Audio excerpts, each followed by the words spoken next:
Welcome back to part 3 of the tutorial on how to prepare a KA1 application under the Erasmus Plus program for school education staff mobilities. This is part 3 of the tutorials that help you understand what you need to do before you actually write the application.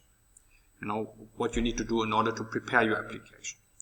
And as part of this, I would like to introduce to you the application form, so you get an understanding about what's ahead of you.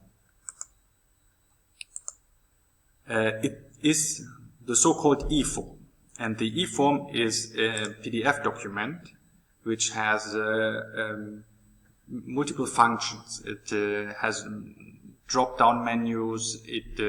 It works that if you say yes to one field, that new fields are open. So it has some hidden fields, and therefore it's very important to really pay close attention to the form. Also, in the past, it has not proven to be the most stable form. So one of my best advices I can give you is actually to save it often. Don't leave it open the whole time. Close it once in a while, save it always, so none of the work that you're doing is getting lost.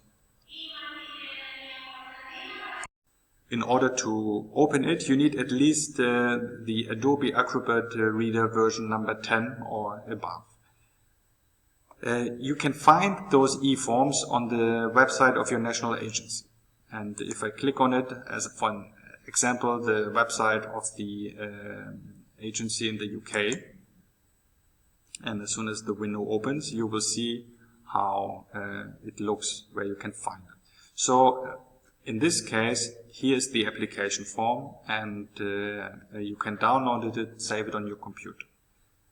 It is always best to use the application form provided by your national agency. However, you could also use the eForm that is published on the UK agency, and I will show you later where you can actually make sure that it is being submitted to the correct agency.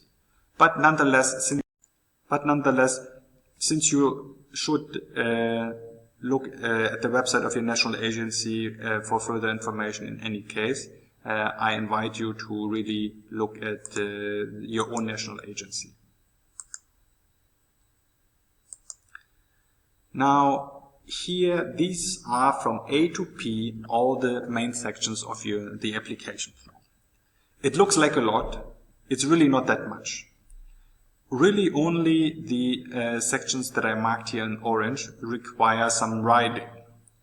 A to C, well, also a little bit of writing in part C is required, but in all the other ones, these are just administrative sections. And I will briefly present them to you now. Now, I will explain you also in detail the section A, B, and C, what you need to fill in and what should be written. In the session 3, that will be taped very shortly, I will go into detail about the sections of the European Development Plan, of the section E for the description of the project, the participant's profile, what to write under preparation, and the main activities.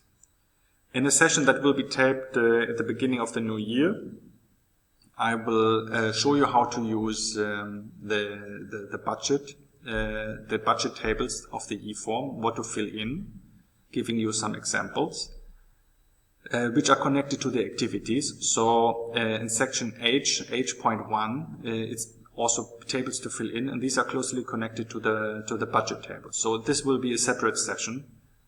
And then also as a second part of session 4, I will show you how to submit the application.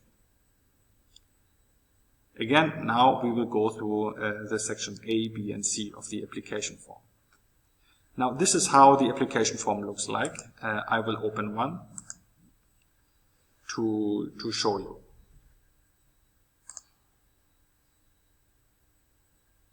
It takes a while. As I said, it's a programmed eForm. It takes a while to open. So if you have not the fastest computer, it may even take 1 or 2 minutes for the file to completely open.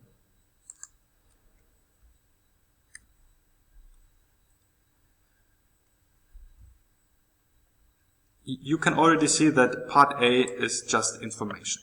So congratulations, you can already make a check mark behind part A of your application. You just read it through. Part B is the context. Again, you don't really have to fill in, you don't have to write a lot, you just have to make sure that you are using the right application form. And that you can see that it should say call 2017. It should say KA1 learning mobility of individuals, although an organization is applying. Don't get confused with that. And since we are focusing on school education, you should have the application form for school education staff mobility. However, whatever I'm saying is basically valid for most of the other types of mobilities. So, and in part B of the application form in the context, you can see exactly this information. It's the Erasmus Plus program, learning mobility of individuals, of learners and staff, school education for the call 2017 round 1. There might be a round 2 in 2017 in October, but we will know only later in 2017. The deadline, very important, and I mentioned it before, it's the 2nd of February 2017. So all of this information you cannot change. The first information that can be changed is the language that is being used in order to complete the form. Depending on where you're living, it might be a good idea to fill in the form in your language. It depends. All the evaluators are or should be able to read the form in English, and there shouldn't be a great disadvantage to it. Since there are no other partners involved in this kind of projects, if you feel more comfortable to write also the application in your own language, just select the language that you would like to use in order to write about your school and the project. You will have to provide at the very end an English summary, unless, of course, the whole application is in English. So here, this is the first decision you have to make. You have to give your project a title. It should be a title that reflects the overall goal of your project. So if your goal is to modernize science education in your school, it should be something like bringing 21st century skills to science education. Something like this. It can be a little bit more innovative than what I just came up with.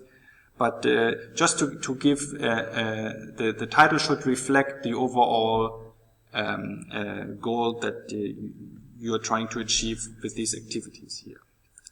The next important decision is the project start. So here, by opening up this drop-down, you have to mark when the project is going to start. And remember, the earliest date you can use for the 2017 call is the 1st of June. So if you would like the project to start on the 1st of June, you click it in here. You have to choose the total project duration. Let's say it's 16 months. And automatically the project end date will be included from the eForm.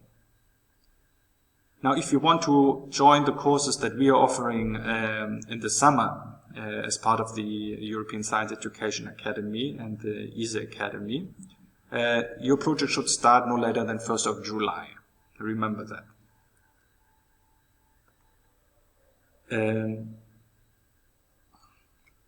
The applicant organization, you cannot fill in this field. This will be filled in automatically when you enter the PIC number. I will come to that in a second. Here, from this drop-down, you will have to choose the national agency. So if you're submitting from Germany, you need to select your German identification. If you're submitting from Belgium or from let's say, Greece, you have to put in Greece here. Otherwise, your application will be sent to the wrong national agency and you are risking, for sure, your application will not be considered. Now, part C. This concludes already part B. So part B is really just about the project title, the language, and the duration. start of your project and duration. Now we will go to part C.